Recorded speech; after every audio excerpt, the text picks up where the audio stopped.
I mean, at that point, I had already exhausted the first option so many times, which was just continue as I'm doing. I mean, I had done that at that point for around like 7 years, and it was clearly not serving any purpose. It wasn't doing good for me, it wasn't doing good for my family, my friends around me, who they also struggled a lot, not just kind of from what they were dealing with me, but also, their own mental health. So I was not just seeing the impact of it on me, I was seeing the impact of it on everyone else. It was only inevitable that it was just going to keep doing more damage. So I think I kind of was forced to look at the positive of it. And obviously during this time I had been struggling with my physical health as well. So I live with two disabilities, fibromyalgia, which is chronic pain, and Ehlers-Danlos syndrome, which is connective tissue disorder. So by this point, I had already accepted the physical health side. What is so different about the mental health side that I can't just accept that? And thank you so much for clicking on this episode of The Millennial Entrepreneur. The ambition of the podcast is to show relatable stories from young entrepreneurs doing some incredible things to inspire the next generation, including you listening wherever you are. We've been doing this podcast for over 3 years and the ambition has not changed.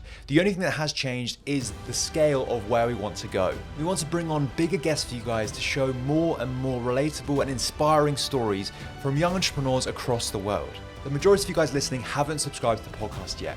All you have to do is click that subscribe button wherever you're listening on YouTube, Apple Podcasts, Spotify, and that will allow us to bring on bigger guests and ask the questions to them that you really want to hear. And it really is that simple. So thank you again for clicking on the podcast and enjoy the episode. Tanya, welcome to the podcast. hi, thank you so much for having me. No, my absolute pleasure. And for you to come on, we've had a few episodes in the past talking about health, and we had Dr. Ali and we had Maya that talked about mental fitness a few episodes ago. And those episodes always resonate, very much with people, including myself as the host. And when I sort of came across what you're doing in the mental health space, especially like young people mental health space, as well as, founder mental health, I thought it would be worthwhile you coming on because you've had this from like personal experience. So I guess like for you, where did this all start? Yeah, I mean, it's kind of played a big role in my life throughout since I was a child. I'd always struggled with my mental health, but coming from like a South Asian background, we never really spoke about it. Just thought it was like a me problem. And then when I was around 12 years old, went through a period of quite intense bereavement on my father's side of the family. And I think that really kick-started like the start of a really tough journey with my mental health. And at that time, I was really struggling with suicidal ideation. So my first attempt was when I was 13, and then from then on, it was always, such a major part of my life. When I was 15, I was diagnosed with depression and anxiety. So I've tried it all. I've tried CBT, talking therapy, all these different types of therapy, antidepressants, and everything.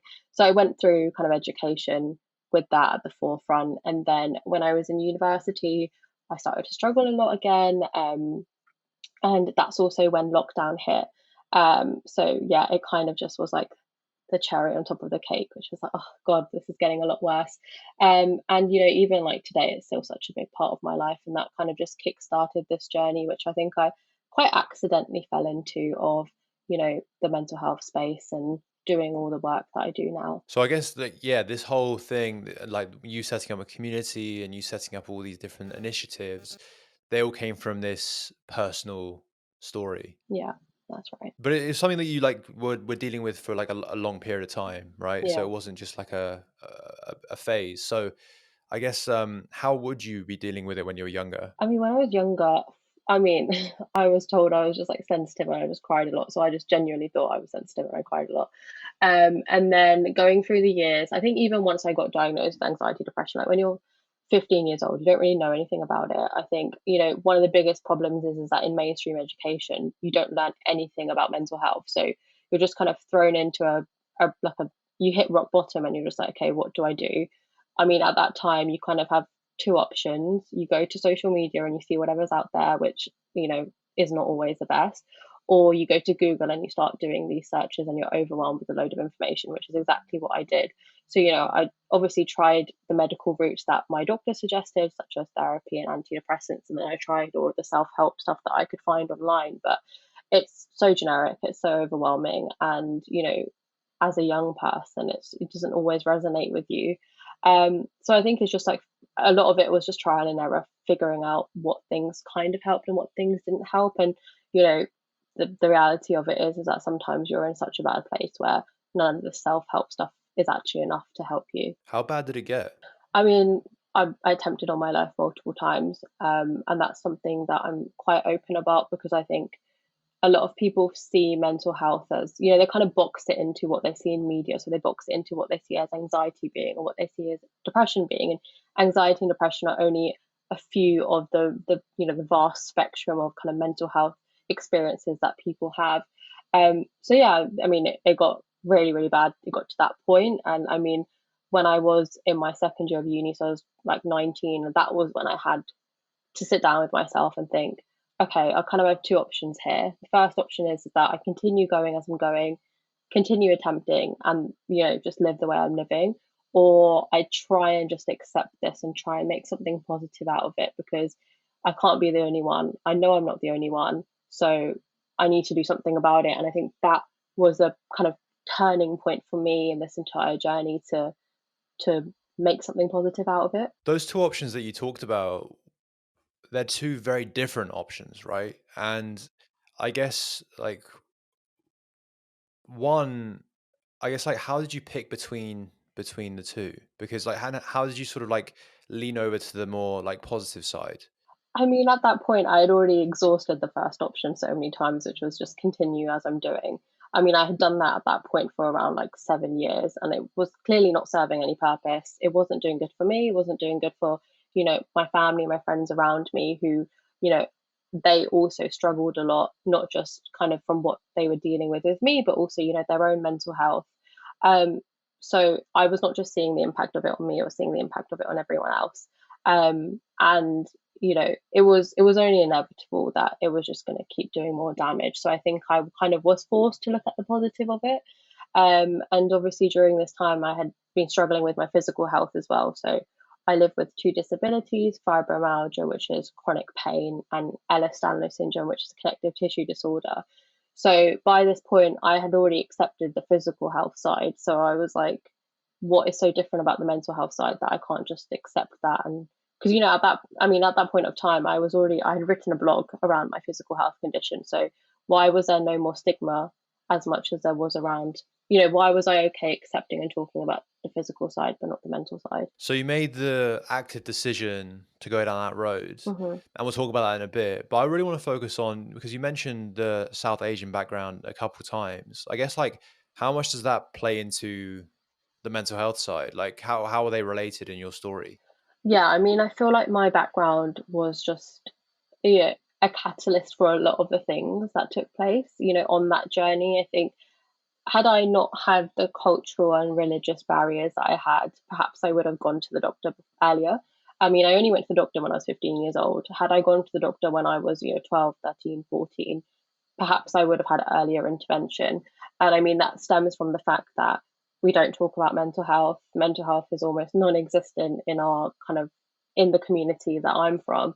And, I think I was just always this comparison, my parents being immigrants or a child of an immigrant, they had seen worse times. They had seen partition. They had seen coming to the country and having little, and building that up from scratch. And whereas I was someone who was privileged enough to have education, privileged enough to have shelter and food, and I was sitting here saying that I didn't want to be here. And for them that didn't make any sense.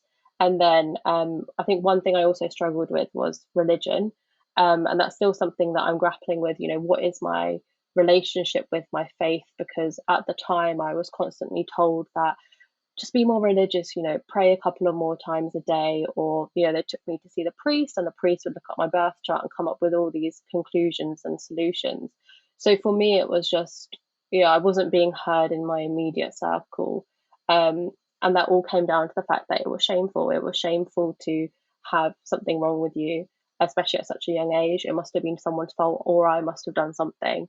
So for me, that kind of just added so many more obstacles and hindrances to the journey that I've taken. And I mean, even today as well, it's something that always, crops up. So did your cultural background as well as your religious background, that's what kind of prevented you specifically seeking help earlier on? Yeah, and I think that's no one's fault. That just came from, the absence of education. And, just understanding and appreciating the fact that these things happen and it's no one's fault. And, sometimes there isn't a quick fix to it. The quick fix isn't just doing a prayer and you'll be fine.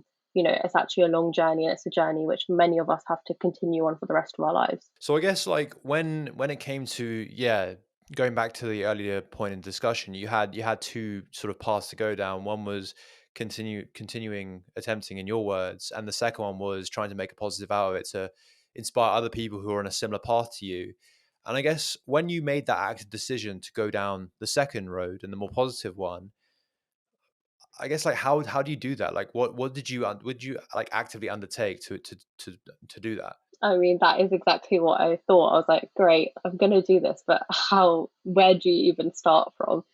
I think for me at that point of time, a lot of my friends had been reaching out saying that they were struggling with their mental health. And I was like, okay, so I kind of know that I'm not the only person. I know that there are people struggling with similar things. And I know that when I'm suggesting, small things like breathing exercises or just talking about it, it seems to be helping. So, what is the quickest way that I can reach more people and put this information out there? So, for me, it was Instagram at the time. And I was just like, oh, thinking about it, like we spend so long just on our phones, especially during lockdown, we were all on our phones. And I was like, how about we just saw some like positive content once in a while, or we just saw some content that normalized the conversation around mental health. So I literally was just like on YouTube, like how to make graphic design images, and then just did a tutorial on Canva and just started with that.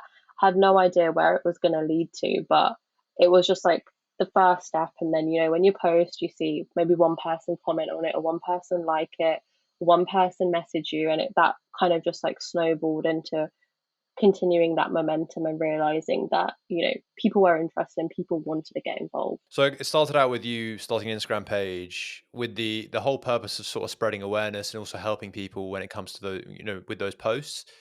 And I guess like you didn't have any graphic design background, you just used Canva, which is a fantastic tool, highly recommended. And I guess like what was the motivation there? Because it's not like there's not tons of money in this, right? It's not like a financial thing. And I guess like for you, was it like a lot of therapy for you personally as well doing this, do you think? Yeah, I completely 100%. It was helping me that I knew that I was hopefully being able to help someone, or at least one person out there. And I mean, the reality of it is there's still not really much money in there anyways. But yeah, it was just that passion and that motivation to keep on going. And the more people reach out, the more you're like, okay, I need to keep on doing this, because there are people who are waiting for your next post, there are people who are waiting for you to get back to them. So I think for me that was really the main motive. So I guess like yeah, you made these different posts. Um, when did it start growing, and when did it sort of go to the next stage? Yeah, so I think I had a few kind of people who were also students or just young people who were like, okay, I want to get involved, but how do I get involved? I don't know how to make any posts. Like, can I write? Can I do this? And I was like, okay, I have no experience in this. I don't even know how to manage a team. Like, I'm still at university. And it was just like, okay, let's get some group of people together. Let's just get on a call. Let's brainstorm some ideas. And then I went to LinkedIn, had never really used LinkedIn before. I'd made an account like the year before, and I just posted about it. And then loads of people started reaching out, not just young people, but other people. A few kind of charities and organizations who work in the space were reaching out and wanting to kind of get involved. They wanted to, have us create content for young people by young people and kind of provide it to them and support them and help them advise on their strategy. So it kind of just like blew up from there. And then there was a lot of requests to kind of, can you come and share your story? Can you come and talk about this? Can you come and talk about that? And I mean, at the time, I didn't have any strategy. And I'd say for a very long time, I didn't have a strategy. I wouldn't even say now I have a proper strategy. It's kind of going with the flow and seeing what's out there. And I think when you're driven by passion and you have the time, a lot of your time is just dedicated to that passion. But eventually, time is scarce, and you get to a point, like, for example, when I graduated, I came to a point where I was like, okay, time is no longer um as free as it was before, so I need to try and be clever in the way that we're putting out our content, and the resources we're making, who are they going to, the workshops that we're hosting, how are we hosting them, who's hosting them. And I think also for me personally as a founder, it was to let go of that control, because because it started as, something I just started out in my bedroom, but okay, how do I make this work without me having to do everything and be there every step of the way? Yeah, I think that outsourcing step with when it comes to content creation, anything sort of creative, is how can I outsource aspects of it that don't relate to the actual like value, if that makes sense. So for me, it's outsourcing the editing to a certain degree, and it's not outsourcing the hosting because that's where I see like myself as being value. And for you, it could be, or for anyone that's making like creative posts or whatever, it could be you dictating the message and them creating the actual like graphics, for instance, with that clear sort of vision that you would give to them. So it's being selective when it comes to outsourcing and not outsourcing the entire thing, because if you outsource the entire thing and don't outsource it correctly, then yeah, it could lead to your brand or like the what you want to go out there is like not exactly like what actually goes out there. Um, so I guess like was it a difficult step actually outsourcing? Yeah, because I think at the end of the day, everyone was a volunteer who was working on it. So it was, sometimes a lot of people created such great posts, but like you said, it didn't necessarily align with what I think the vision was and what we wanted to focus on. And I think because there is just so much like mental health advice out there, it kind of just got diluted to things like read a book, and that isn't really kind of the message that we wanted to give. And also, when you're working with young people, we started having people kind of like below 18 reach out, or below 16, and it was just all of this kind of like, okay, I don't know anything about safeguarding, I don't know anything about web design, who can I go to? And you know, our volunteers were all great, but at the end of the day, a lot of them had their own lived experience with their mental health that they were living through, and that posed, I guess, challenges at time, just to make sure that their well-being was at the forefront as well as mine. When it comes to the workshops, Mhm. how when did you get your first workshop and how did it happen? So I think it was 2021. I was just like, okay, let's do something this summer.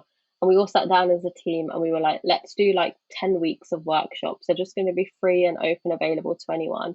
And then kind of we had a young person host each workshop. We created like different themes for each one. And we were like, okay, we don't actually know how many people are going to attend, but let's just put it out there and let's just do it.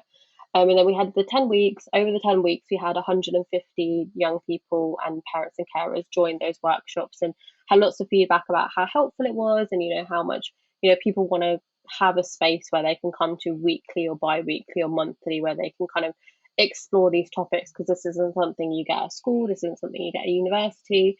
So that kind of was our first time where we ever tried a workshop, and then from there it was just a lot of requests from people. Can you come to our school and can you do a workshop? Can you come to our like youth group? Can you do a workshop? Or can you come to our company and do a workshop? So it kind of just snowballed from there. And then it also helped us get to the point where we were able to understand, okay, what topics do people want us to focus on? We were coming out of COVID then, so it was like, okay, so online isn't as popular as it was before. What can be done in person? So it was a really good like testing ground for us at that time. And those were all free. And I guess like when it came from that, when was your first sort of like paid one? And I guess like how did you get that? Because I know when it comes to these spaces when you're helping people, and I guess like it's more socially charged rather than like revenue driven, but you still have to make some sort of a living and cover costs, right? So I guess like how did it translate from you doing it out of the goodness of where your heart and sort of helping people to actually like making some sort of a an income from it? Yeah, so I think it was summer last year. And I think what kind of put me on that journey of transitioning from this is a free passion project that we all do in our spare time, to actually this is something that, has value, and that value needs to be appreciated. I had connected with a lot of people by then in the space who, had been doing public speaking or workshops, and, had that experience. And they were like, why are you doing this all for free? People would pay for this. And I was just like, they paid £10, £20. They're like, no, there's like hundreds of pounds out there. And I think for me, that was a really difficult thing to accept and learn about. And I think it's still something I'm on a journey about, because, it sometimes feels so wrong, kind of having a monetary value attached to something that you're doing out of goodwill and doing because you have that lived experience. But the reality of it is that you can't pay bills from doing a free passion project. So yeah, it was around last year, and I think it was really kind of drilled into me by that time by my mentors who I had, who were like, actually, you know what, you can't keep just going to things for free. You can't keep just delivering this. And you also can't keep sharing your lived experience for free, because every time you share your lived experience or another young person shares their lived experience, that can be triggering at times. And you need to make sure that you're not just, allowing yourself to be too vulnerable and potentially get exploited as well. And then you talk a lot about founder mental health as well. And this is something that, I mean, I've spoken to countless founders, like I think maybe 130 from the podcast alone, and then obviously like a lot of other ones from my just general experience. And I would say, without like, the majority, I mean, the ones that I know, the majority of them have some sort of a struggle when it comes to this, and in different aspects. Some of them, it's imposter syndrome. Some of them it's like anxiety to a certain degree. Some of it's, all the pressure that comes with running a business. Essentially, it's not an easy thing. And from you, being in the space and also talking to a lot of founders, I guess, like, how big is this issue? I'd be surprised if there was even one founder who would say they haven't struggled with their mental well-being at any point of time. And by that, I don't mean a diagnosed mental health condition. I mean just struggling with their mental health in general. And I think it is because, like you said, it's such a tough journey. There are so many people relying on you and looking up to you. And sometimes you don't feel like you have someone always to look up to or to rely on or to delegate to, which can be really difficult. And it is such a lonely path, right? Because I think we're in such a culture right now of like, hustle coach culture and, doing side hustles and getting out there and doing these passion projects that eventually kind of monetize and you're able to live your life off of it. But it's not always the way it goes. And it's also not realistic. When you're starting something new, you have to accept that it's going to take a substantial amount of time to get to a point where you're able to, live comfortably off of it. And also that it's not kind of a stable income that you can always rely on. But I think what I've noticed, especially being in the mental health space, is the kind of experience of founders in the mental health space is really difficult. And it's something I've experienced as well, where, you're making yourself vulnerable. You're talking about all these experiences that sometimes people feel like because you're in a better place, you're almost just healed, like you're fine. You never experience those really dark periods. But the reality of it is that, you can never just fully run away from it. It's a work in progress, it's a journey. And I mean, it can be really difficult, taking a break or doing all those things that, you need to do for your mental health when you're in a space where you're trying to help others with their mental health. And that's something I've been very open about on LinkedIn, especially, where it's just like, if I'm having a really tough period like I had, a month back, I was just open and honest on there about, actually, I'm having a bit of a tough time. That's why I'm taking a step back. And it doesn't mean that I don't want to help others and I don't want to continue, working towards better mental health services and mental health awareness. It just means that you need to take a step back. And there are so many other kind of founders who resonated with that and reached out and said, you know what, they feel in a very similar position. And the thing I always say is, you can't put someone else's oxygen mask on before you put your own on. And I think that's applicable to kind of each and every one of us, but particularly for founders as well. Whether it's a business, a passion project, or something you're trying to turn into a business, it won't be able to run well until you kind of put your oxygen mask on and made sure that you're okay. That's very true. And I guess, like, the whole purpose of me setting up this podcast was to show the honest realities of what it is like to, grow a business and be a young entrepreneur. And you have a lot of podcasts out there that don't really show the full picture, and you only show the positives and the successes, and don't really show the failures and the hardships.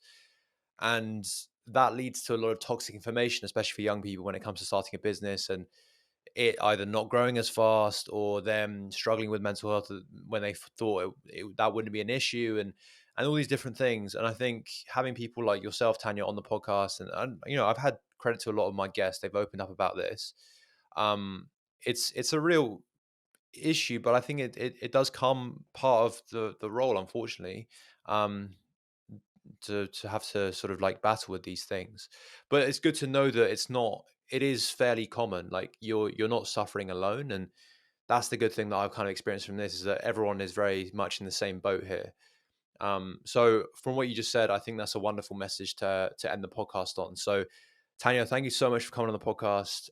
Absolutely loved having you on. How can people stay in touch with you and what you're doing? Yeah, definitely. So if you want to check out our kind of organization, it's called Championing Youth Minds. So you can find us on LinkedIn, Facebook, Twitter, Instagram, and we have our website, which is www.championingyouthminds.com. And then also I'm on all social media under Tanya Marwaha. So yeah, same LinkedIn, Twitter, Facebook, Instagram. All right, fantastic. Thank you so much again for coming on the podcast, and I'm sure we'll speak very soon. Thank you so much. Thank you.